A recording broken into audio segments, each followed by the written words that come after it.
Halo semuanya, selamat datang di sesi explainer kita kali ini. Hari ini kita bakal menyelam jauh, tembus ke bawah permukaan kesadaran yang kita jalani sehari-hari. Kita bakal ngebahas proses mental yang nggak kelihatan, tapi diam-diam mendikte perilaku kita, kesehatan kita, sampai gimana masyarakat kita terbentuk. Tapi sebelum kita mulai, coba deh jujur dan tanyain ini ke diri kalian sendiri. Apakah aku benar-benar bikin keputusanku sendiri? Kita sering banget ngerasa kalau pikiran sadar kita lah yang pegang kendali penuh, yang nyetir hidup kita. Tapi, gimana kalau ternyata ada program tersembunyi yang sebenarnya lagi ngarahin sebagian besar reaksi, pilihan, bahkan prasangka kalian? Penasaran kan? Yuk kita bedah bareng-bareng.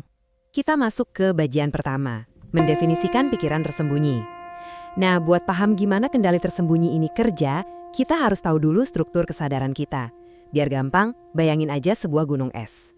Pikiran sadar kita itu ibarat puncak gunung es yang kelihatan di atas air. Dia analitis, rasional, dan cuma ngurusin memori jangka pendek.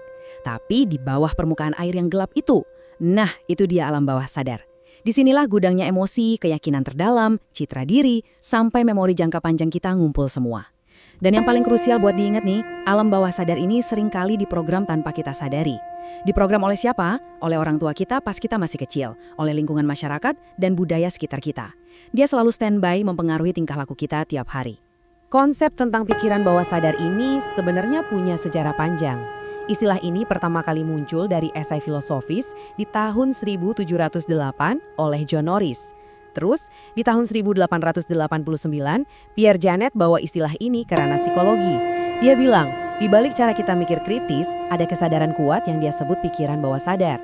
Tokoh terkenal kayak Sigmund Freud juga sempat pakai istilah ini di tahun 1893, walaupun akhirnya dia ganti pakai istilah ketidaksadaran. Nah, konsep ini makin meledak dan populer banget lewat buku self-help karya Joseph Murphy di tahun 1963. Intinya, dari dulu manusia udah nyadar kalau ada kekuatan gede yang tersembunyi di dalam diri kita.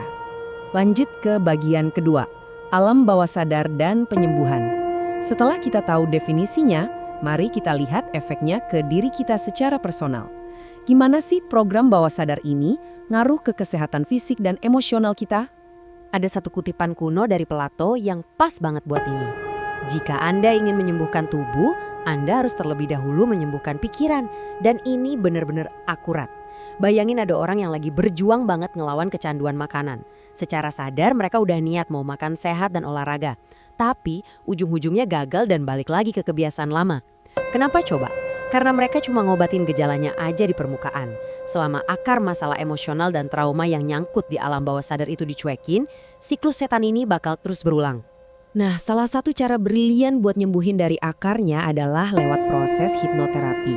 Idenya itu buat ngelewatin pikiran sadar kita yang suka ngejudge, supaya kita bisa langsung nemuin akar traumanya di bawah sadar. Ada satu cerita menarik banget tentang anak perempuan umur 5 tahun yang gak bisa berhenti makan yang manis-manis. Usut punya usut, ternyata akar masalahnya ada di ingatan masa kecil. Dia pernah ngelihat anak-anak lain makan manisan, tapi ayahnya bilang mereka nggak punya uang buat beli itu. Pas memori ini diakses lagi, terus rasa sedih dan ngerasa kurang itu dilepasin, dan diganti sama keyakinan positif yang baru, tebak apa yang terjadi. Keinginannya buat terus-terusan makan manis itu beneran hilang total. Masuk ke bagian 3, mekanisme bias. Sekarang kita geser dikit dari ranah personal ke sosial. Kok bisa sih pikiran tersembunyi kita ini bikin kita salah menilai dunia luar? Kenapa kita gampang banget punya prasangka? Kalian tahu psikolog Daniel Kahneman? Dia ngejelasin kalau otak kita itu punya 2 sistem cara mikir. Sistem 2 itu lambat, butuh mikir keras, dan logis. Kita sih maunya ngerasa kalau kita ini selalu pakai sistem 2. Tapi realitanya, otak kita tiap detik dibombardir sama informasi yang kelewat banyak. Otomatis, otak kepaksa ngandelin sistem 1, yaitu jalan pintas mental yang geraknya super cepat, otomatis, dan gak butuh mikir sama sekali. Masalahnya, sistem 1 ini rentan banget sama kesalahan dan penuh dengan bias. Dan jalan pintas mental ini kelihatan banget dampaknya di teori identitas sosial dari Henry Tajfel. Otak kita itu punya insting bawaan buat selalu pengen ngerasa kalau kelompok kita sendiri atau in-group itu yang paling bagus. Jadi otak bikin jalan pintas, semua hal yang positif disematkan ke kelompok kita. Sementara stereotip negatif langsung dilempar ke kelompok lain atau out-group. Ini bukan hal yang kalian rencanain loh ya. Ini prasangka nggak sadar yang diam-diam tumbuh subur karena otak kita cuma lagi berusaha nyederhanain dunia yang kompleks ini. Itu bawa kita ke bagian 4, Bagaimana bias membentuk masyarakat? Kira-kira apa jadinya kalau jalan pintas mental dan prasangka tersembunyi tadi dibiarin kejadian di skala yang gede di institusi-institusi kita? Ternyata bias implisit ini bentuknya macam-macam banget di kehidupan nyata. Ada bias gender, di mana kita langsung ngehubungin peran tertentu sama jenis kelamin tertentu. Terus ada efek halo. Ini pas kita nilai seseorang pintar atau jago kerja cuma gara-gara fisik mereka menarik. Belum lagi bias afinitas. Sadar nggak sadar, kita lebih milih rekan kerja yang latar belakangnya mirip sama kita cuma karena ngerasa lebih nyambung. Dan ingat, semua ini jalan di luar kesadaran kita. Buat ngasih gambaran seberapa nyata dampaknya, coba dengerin hasil studi British Academy ini. Mereka nemuin yang namanya bias nama. Bayangin, cuma dari ngeliat nama di atas kertas CV, kandidat dengan nama khas kulit putih Inggris dapat panggilan wawancara sebanyak 24%. Sementara itu, nama-nama dari etnis minoritas cuma dapat 15%. Ini bukti nyata kalau bias secara aktif nyaring bakat di tempat kerja dengan cara yang nggak adil, bahkan sebelum orangnya masuk ke ruang interview. Parah kan? Di dunia pendidikan, efeknya nggak kalah ngeri. Angka ini 3,8 kali lipat. Berdasarkan penelitian, siswa kulit hitam itu punya risiko kena skorsing 3,8 kali lebih tinggi dibanding siswa lainnya. Kok bisa? Ya lagi-lagi karena ekspektasi bias implisit dari para guru atau pendidik. Secara nggak sadar mereka udah berekspektasi kalau kelompok siswa tertentu bakal lebih sering bikin masalah. Padahal bias kayak gini punya efek domino jangka panjang yang bisa ngancurin masa depan anak-anak itu. Bagian kelima, memprogram ulang pikiran Anda. Oke, dengar semua fakta tadi emang gampang bikin kita ngerasa putus asa. Tapi tunggu dulu, jangan ngerasa kalah sama otak kalian sendiri. Kabar baiknya, kita punya strategi berbasis bukti buat ngambil alih lagi sistem tersebut. Langkah nomor 1 tentu aja sadar diri. Karena bias-bias ini ngumpet dari pikiran logis kita nggak bisa cuma ngeles dan bilang, aku sih nggak rasis atau aku nggak berprasangka kok. Kita butuh bukti.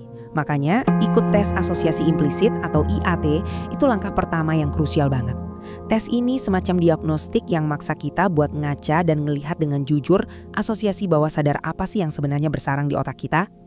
Tapi pastinya, urusan sebesar ini nggak bisa cuma ngandelin individu aja. Institusi, sekolah, atau perusahaan wajib banget bikin sistem operasional yang bisa mencegah kelemahan otak manusia ini. Mulai dari perekrutan buta.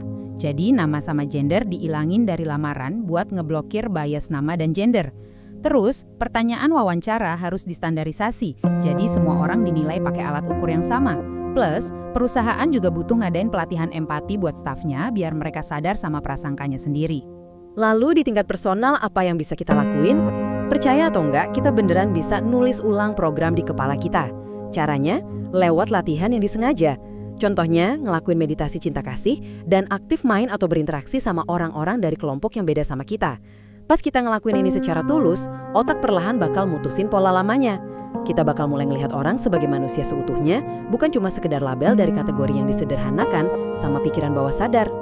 Wah, nggak kerasa kita udah ngebahas lumayan panjang dan dalam ya soal seberapa kuatnya pikiran tersembunyi ini, efeknya ke kesehatan pribadi, sampai seberapa adil masyarakat kita. Jadi, sebelum kalian lanjutin aktivitas hari ini, aku mau ninggalin satu pertanyaan penting. Bias bawah sadar apa sih yang diam-diam lagi bikin keputusan kalian tepat di detik ini? Mulai sekarang, coba pertanyakan reaksi instan kalian. Terima kasih udah gabung di sesi Explainer kali ini, tetaplah kepo, dan sampai jumpa di pembahasan seru berikutnya.